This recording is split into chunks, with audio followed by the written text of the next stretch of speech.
Dani Lima fala das falhas no combate ao feminicídio. Vamos ver aqui a galera do TMC. Falhas de estados e municípios no combate ao feminicídio. Faltam equipes, falta dinheiro, falta orçamento.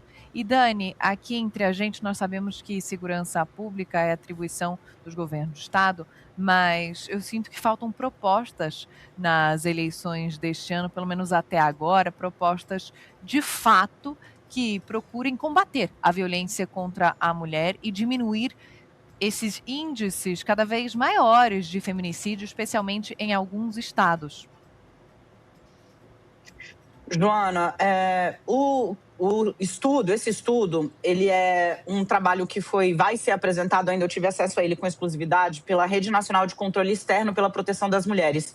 É uma articulação institucional que envolve uma série de associações, desde os membros dos Tribunais de Contas do Brasil, Instituto Rui Barbosa, presidentes dos Tribunais de Conta do Brasil, Associação de Ministros e Conselheiros dos Tribunais de Conta, enfim, um grupo grande que se organizou para captar dados de todos os 27 tribunais de contas do país e pegar 99 análises, auditorias, decisões já exaradas que dizem respeito ao combate ao feminicídio e à violência contra a mulher, para entender como é que está a rede de proteção institucional à mulher Brasil afora. E ele é cristalino, esse estudo, em demonstrar que há uma falha crônica. Ela pode variar de maior ou menor grau, mas no Brasil inteiro, de norte a sul, o problema é o mesmo. Nem é exatamente uma falta de proposta. Até existem as propostas, mas sabe o que acontece? Elas não saem do papel. Elas não têm orçamento próprio definido, investimento claro. As equipes também são rotativas, onde existem, né? E funcionam em número muito menor do que o necessário. Pior, onde você tem uma política pública de proteção à mulher, não existe articulação institucional, porque você tem a área da segurança pública, a área da saúde, a área do judiciário. Essas equipes, esses grupos, esses núcleos, eles precisam trocar informações para poder monitorar e até saber se a política de proteção à mulher está gerando os frutos necessários. E essa comunicação não acontece. E não acontece num país que bateu em 2025, pelo 4º ano consecutivo, recorde de feminicídio. A gente está experimentando uma diminuição a nível nacional dos feminicídios tímida, mas salutar, porque virou uma epidemia no Brasil, mas em 2025 batemos pelo 4º ano consecutivo recorde. Olha o que diz, por exemplo, os dados obtidos aqui com exclusividade que a gente vai trazer desse estudo que envolveu os 27 tribunais de contas do país. Em grande parte dos municípios e estados, a estrutura criada para acolher as vítimas, ou seja, as mulheres, funciona sem orçamento garantido, sem equipes multidisciplinares completas e sem comunicação entre as áreas de saúde, segurança, assistência social e o judiciário.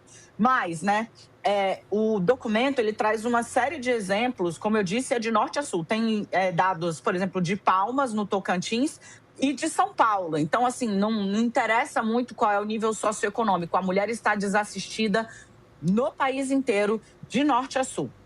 Eles identificam aqui, olha só, responsabilidades pouco definidas, instâncias de articulação que se reuniam sem produzir decisões efetivas, protocolos informais, baixa capacidade de acompanhar os encaminhamentos. Ou seja, quando a medida é tomada, depois você não sabe se ela deu certo ou se ela deu errado.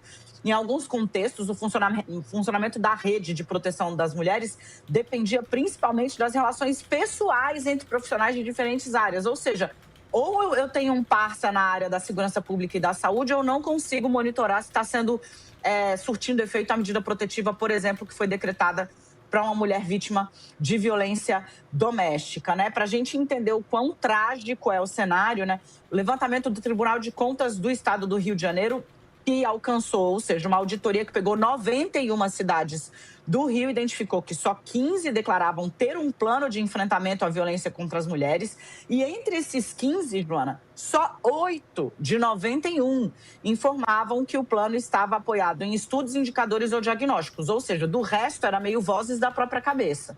Só 2 municípios observavam o ciclo completo da política pública. 2 de 91, tá?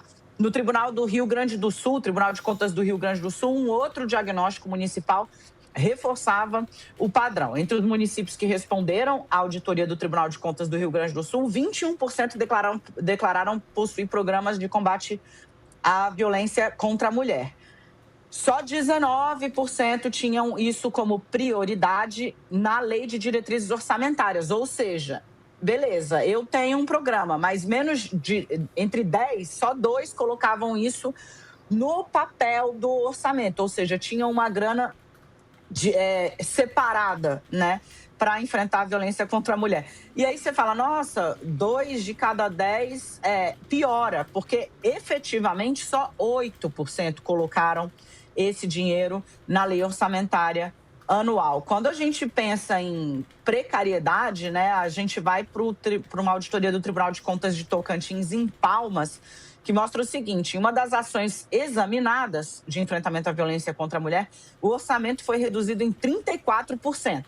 Aí você pensa, não, eu tinha R$100 para isso, mas agora eu vou dar só R$34 para isso. Aí você pensa, não, beleza, né? Mas pelo menos manteve um terço ali. A execução, ou seja, quanto você efetivamente pagou para proteger todas as mulheres, né? Vamos aqui, R$2.068. Funciona? Tem como dar certo, Joana? Não. As mulheres estão morrendo porque, acima de tudo, falta planejamento, orçamento e prioridade para a política de proteção a elas no Brasil. Aproveita que é ano eleitoral, mulher. Aproveita que é ano eleitoral e vê se seu candidato a deputado, seu candidato a senador e principalmente seu candidato a governador tem, de fato, um plano, né, para proteger a sua vida. Porque, infelizmente, no Brasil de hoje, esse plano não existe. Ô, Dani, o nosso tempo ele esgotou, a gente está precisando avançar aqui, só que eu queria só te pedir, então, uma ajuda nesse sentido. Quando a gente pensa em pedir mais políticas públicas, ou quando a gente quer apoiar o fim da violência contra a mulher, o que a gente precisa escutar nas propostas? É endurecimento de pena? É o quê? Porque você está falando que são outros tipos de ações que às vezes não são tão engajáveis nas redes sociais, não são tão frases de efeito. O que a gente precisa ouvir ao certo? Ô, Joana, eu acho que antes de falar, a lei contra o feminicídio já tem propostas para agravamento de pena, né, até 40 anos. Mas não se trata disso, porque o que a gente tem hoje de arcabouço legal já ajudaria a combater a violência contra a mulher, só que isso simplesmente não sai do papel, cara. É desesperador quando você vai olhar os dados, você tem uma política pública para atender um estado inteiro que recebe R$2.000, R$2.000 é um salário mínimo e meio para atender um estado inteiro no combate à violência contra a mulher. É óbvio que não vai funcionar, né? O que a gente percebe é que no gogó a política está gastando muita saliva, porque falar, né, de violência contra a mulher aparentemente rende voto, mas na hora de fazer não faz, não tira do papel. Então é assim, é cobrar se existe um plano efetivo e 2, quanto você quer colocar de dinheiro nisso? O mínimo que precisa é ter um orçamento definido para defender a vida das mulheres num país que, pelo 4º ano seguido, bateu o recorde. Foram mais de 1.500 mulheres assassinadas, 60% delas dentro de casa. E óbvio, né? Pelos companheiros ou ex-companheiros. Então, assim, Ju, eu acho que de saída é cobrar dinheiro, bala na agulha. Precisa ter um orçamento para defender a vida das mulheres. Seja para segurança pública, para atendimento de saúde, para assistência social. As casas-abrigo, até a de São Paulo, a casa-abrigo de São Paulo, estava funcionando, eu vou pegar o dado aqui. Casa-abrigo, para quem não sabe, é quando a mulher é vítima de uma violência brutal a ponto dela não poder ficar mais em casa. O risco à vida dela é tão iminente que ela precisa ser colocada em algum lugar.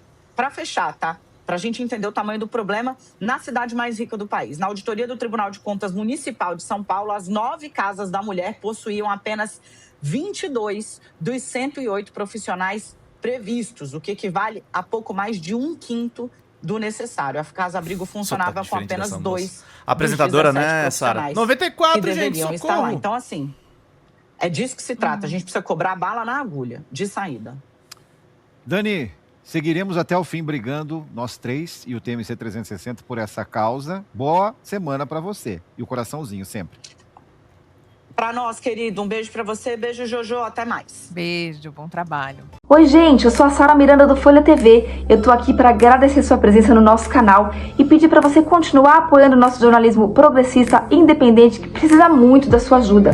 A primeira coisa, se você não está inscrito no nosso canal, já faz isso agora e receba as notificações das nossas lives. Além disso, você pode acompanhar toda a nossa programação durante a semana. Também tem outras formas de você continuar nos apoiando financeiramente. Uma delas é pelo Pix, folhademocrata@gmail.com. Também temos o apoia-se/Folha TV, onde você faz contribuições mensais e recorrentes e nos ajuda muito. Além disso, você pode se tornar membro do nosso canal. Clica lá no YouTube em tornar-se membro, veja qual é o pacote que melhor cabe no seu bolso e fique mais pertinho da gente, inclusive em grupo de WhatsApp com toda a nossa equipe com quem você pode interagir. Apoiar um canal progressista também é uma forma de militância. Então fica aqui com a gente, apoia o Folha TV, eu te vejo nas próximas lives. Beijo, até mais!